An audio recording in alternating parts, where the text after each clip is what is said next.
সব ভালো কাজের শত্রু থাকে, সব ভালো উদ্যোগের বিরোধিতা থাকে। কাজেই এটা অস্বাভাবিক কিছু না।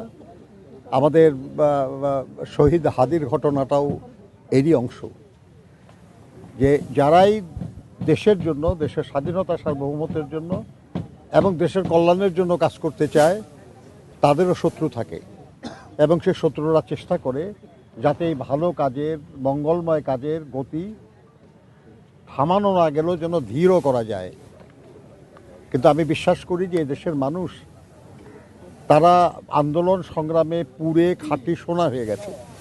কাজেই তাদেরকে এসব কোনো অপকর্মের দ্বারা ঠেকায় রাখা সম্ভব হবে না। নির্বাচন পরিচালনার একটা বিষয়, আর ইশতেহারটা একটা রাজনৈতিক ব্যাপার।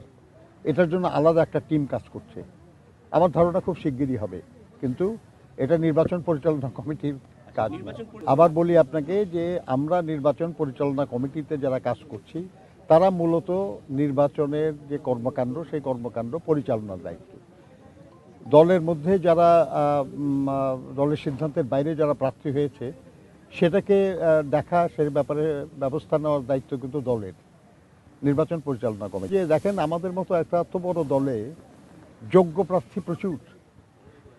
সেখানে অনেকেই দলের সিদ্ধান্ত মনে করেছে আর কি, যে এই সিদ্ধান্তের চেয়ে তাকে যদি মনোনীত করা হতো তাহলে আরও ভালো হতো। তো তারা সেই জন্য চেষ্টা করছে এবং প্রত্যাহারের সময় শেষ হয় নাই।